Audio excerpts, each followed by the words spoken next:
leading citizen of the Philippines and the universe. We are anonymous. The local government implementation of Agenda 21. Philippines pledges to make the 2030 Sustainable Development Agenda a reality and to leave no one behind. High-level delegations of all United Nations member states adopt the 2030 Sustainable Development Agenda that will define international, regional, and national development agenda priorities for the next 15 years. New York, September 29, 2015.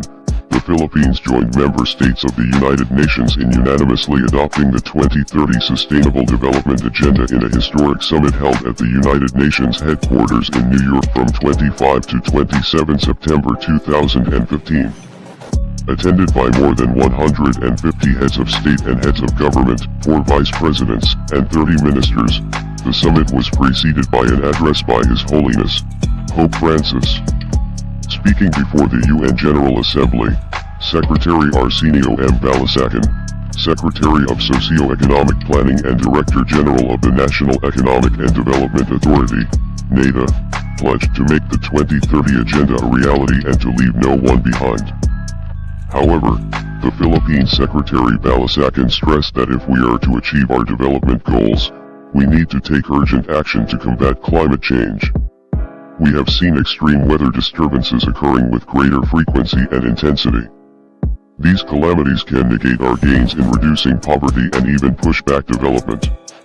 We thus need to put in place climate change adaptation and mitigation measures, particularly at the local levels, and increasing investments towards a climate-resilient economy. Just recently, H.E. Fortunato T. de la Pina, the Philippine Secretary Department of Science and Technology, was able to participate in the high-level thematic debate on the impact of rapid technological change on SDGs and targets. The Philippines strongly supports the Roadmap for Digital Cooperation launched by the Secretary General. The roadmap, with its 3 important pillars, connect, respect and protect, is an important framework for universal digital cooperation. The high-level panel on digital cooperation brings together leaders at the frontiers of technology, public policy, science and academia. Digital technology is changing economies and societies at warp speed and scale, but today's means of international cooperation are not yet equal to the challenge. Technology fuels so many aspects of our lives, from personal relationships to business and politics. The enormous benefits of digital innovation are crucial to building a more sustainable world. But there are also unintended consequences. As a global community, we face questions about security, equity, and human rights in a digital age. We need greater cooperation to tackle these challenges and mitigate risks. I am confident that this panel and its resulting report will help advance digital cooperation for our shared future. Thank you. The Philippines develops and applies to good use digital technologies that address the challenges brought about by the pandemic.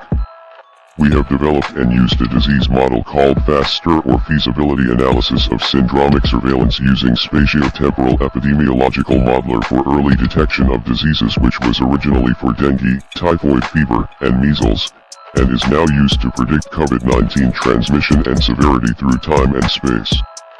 Thus, enabling the Philippine government to decide on appropriate interventions through simulation.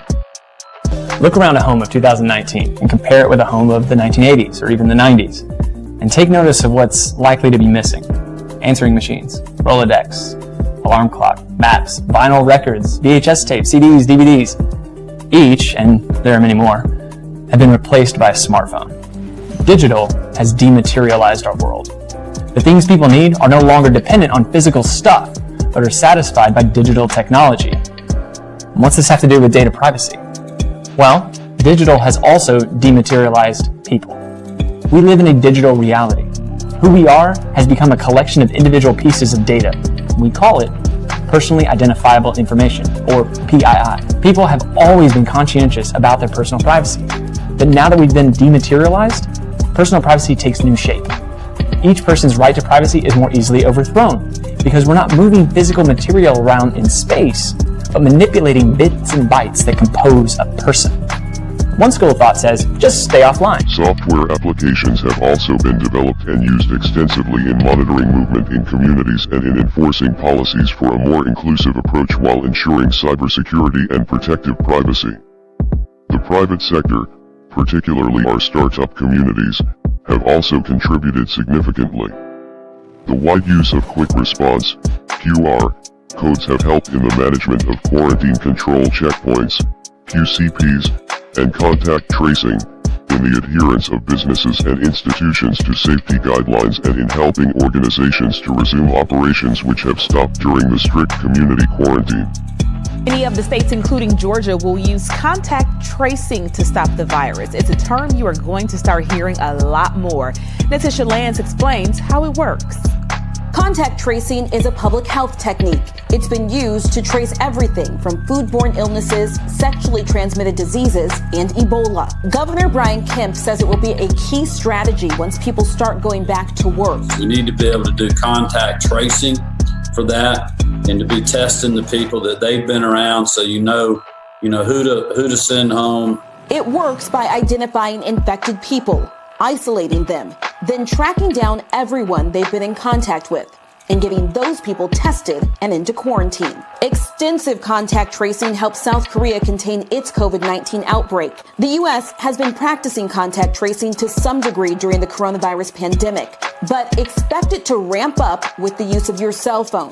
Google and Apple are teaming up to create a smartphone contact tracing tool. Bluetooth signals will track if a phone has been in close proximity to someone with the virus. If someone tests positive, they will register their confirmation on the app. And then it will warn anyone who was around you that they may have been exposed in the last 14 days. Users have to opt in to use the software. The companies say the tool will not identify a person, but will make it possible for health officials to contact them. That they really need to convince people that they are doing the right thing here. Researchers suggest 60% of the region would have to use the app before digital tracing could stop the spread of the virus.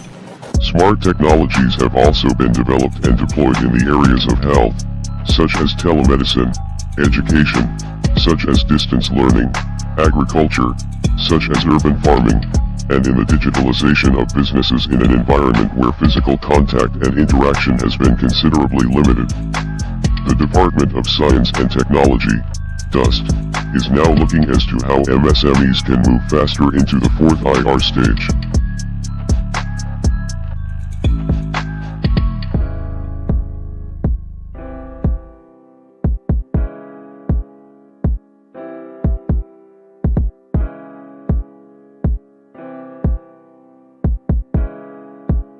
In support of these major shifts involving digital response, the government, through the Department of Information and Communications Technology, DICT, continues to develop and implement ICT infrastructure and strategic ICT capacity building programs under the new normal, such as enhancing digital workforce, digital education, and digital governance, and strengthening cybersecurity measures.